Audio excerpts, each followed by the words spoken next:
Hello, everybody. Welcome to Half the Human. This is Ghost. Over the last couple years, I've lost 200 pounds, or over half my starting weight. Obligatory disclaimer that when it comes to your health and any lifestyle changes you consider making, don't take the internet's word or some random clown YouTube hosts for anything. The best place for advice on your personal needs is your doctor. This week, I want to discuss expectations kinda going into weight loss, during, and after. And expectations is a broad term, so I want to tackle it from a couple different aspects. Some of these may reference past episodes or be a little bit of spoilers or preliminary information for future episodes. But to start, the general rule of thumb to lose weight, as we all know from the previous episodes, is to take your sedentary TDEE and subtract 500. That should result in about 1 pound of weight loss a week. And so that is actually the first thing. 1 pound a week may not seem like a lot if you got even 20, 30, 40, 50 plus pounds to lose. It can seem really slow, but it is really not a race to get there as fast as you can. And eventually that 1 pound a week will have you at your goals. So that's the first thing, is just be patient. Just know that it probably will not happen as fast as you would like it to, but that is perfectly fine. That is okay. That is normal. The next thing actually piggybacks off of that a little bit, and that is that the scale can be fickle. Exercise can cause temporary water weight gain. Sodium or salt can cause water retention. The amount of food you eat can cause weight fluctuations. There are just so many things that can cause the scale to not consistently go down, even if you are doing everything you're supposed to. So adding other ways to track progress can be helpful for when the scale kind of isn't going in the direction that you want. For example, if you were taking progress pictures so you can see, maybe you don't notice the difference on the scale, but you see in the progress pictures. Or if you were taking waist measurements, maybe at around the 1 month mark or 1 month point, there seems to be a common plateau or stall point, which once you get past that, there seems to be a decent drop off. You get rewarded for your patience. So again, something like taking waist measurements, you may not lose anything on the scale for a week, 2 weeks for whatever reason, but maybe you lose a couple inches off your waist, which would be an awesome thing, and show that even though that for the unknown reasons mentioned that the scale may be staying the same, that you are still making progress. But it's also important to, on the other hand, to note that to make sure that you aren't cheating more than you're supposed to, that you aren't adding a little bit more servings for each meal, that you're not going a little overboard on eyeballing butter, different things like that. So as long as you are staying true to the process, and if the scale is staying the same, that's why I think that the other methods of tracking progress can really be important and help keep us motivated for the times the scale is being stubborn. And again, weight loss is a slow process. The results may not be noticed immediately, even after the first month or two. Others are typically the first to notice before we do. There's actually an interesting phenomenon known as phantom fat, which is our mind has an image ingrained of what we look like, and because weight loss is so gradual, losing a pound at a time, it really can take a little bit for the mind to catch up. So even looking in mirrors, or if we're looking for changes, that really is tough for us to notice. But for those who have the outside perspective, it can be a lot easier for them to notice, which is why typically they are the first ones to kind of ask, hey, are you losing weight? Even though we may not see it ourselves yet. Weight loss isn't instantaneous, neither is weight gain. And that weight gain is caused by some lifestyle choices or changes that have been deeply ingrained with us for a long time, whether it's snacking while watching TV, drinking calories.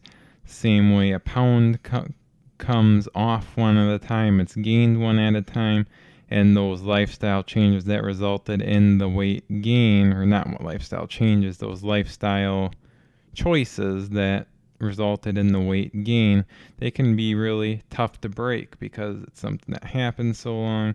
The body really enjoys getting into habits and routines.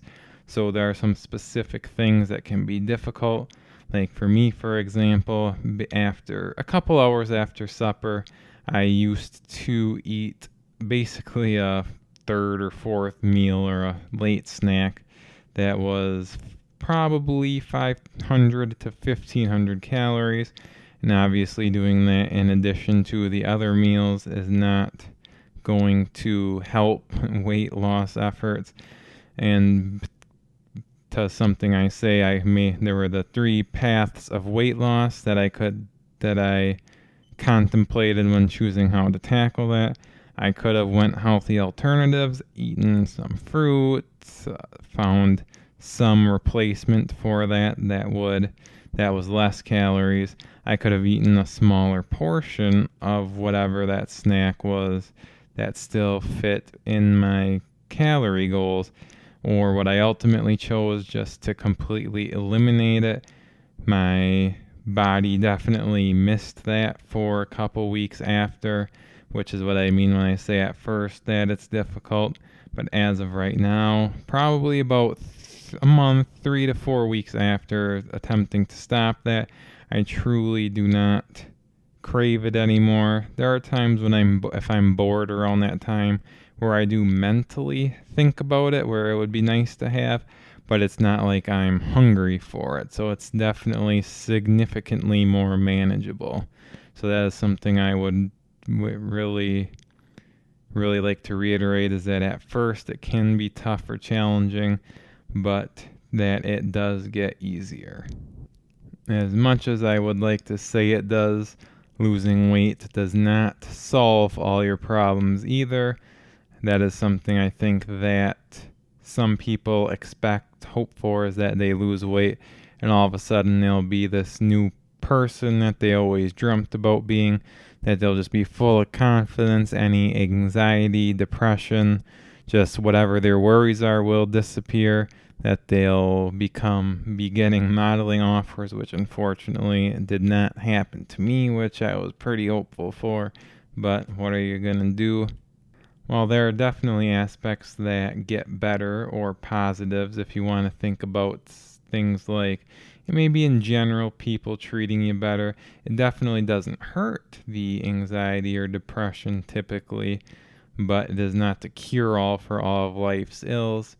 The powers that be still do like to kind of throw obstacles in your way, but the good thing is that losing weight makes that anything related to that one less aspect to worry about.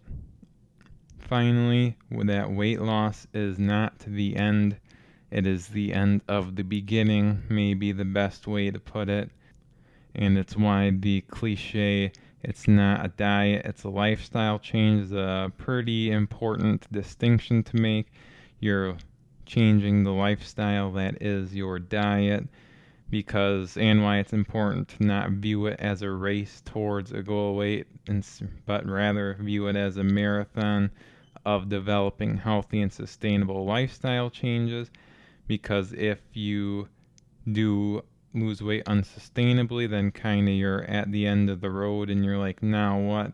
The worst thing you can do is go back to your old lifestyle changes, and then you gain all the weight back, which unfortunately seems to be kind of a common thing. But I think a lot of it is just due to a lot of misinformation, a lot of unsustainable, unhealthy diets, fitness plans out there that are really geared towards getting people as fast a results as possible to make money, to get views, clicks, subscribers, everything like that. And after the weight loss, the next phase, which is a longer phase, is the maintenance part of it, where you try and use what you learned to keep the weight off. For me, for example, I have what my current weight is, or what my base goal weight plus 10 pounds, that if I gain that 10 pounds from that, it'll put me into weight loss mode. I would rather lose that 10 pounds again than have to lose another 200 plus pounds, which I would not be excited to do. Which is why it is important to not view weight loss as the end destination, but rather the beginning of the end, with the next phase being maintaining the lifestyle changes that you used to reach your new healthy weight. I think that this episode in particular is really important because a lot of media, social media, there are so many avenues for misinformation, for false hope, things that give wrong expectations to people looking to better themselves. So I really wanted to try and briefly go over some of that bad information out there and just give my perspective on it. You may disagree, but that's fine. I'm not saying I'm right. Just wanted to throw in my perspective on that. But regardless, thank you for tuning in this week. I drop new episodes every Sunday at 7 a.m. Make sure to check out next Sunday's episode on I think alternative ways to track progress is what I would like to do next week. Make sure to subscribe to the channel. Your subscriptions, likes, and comments are all really important to me. We can grow this thing, but I can't do it without you. This is Ghost, and I will catch you on the flip side.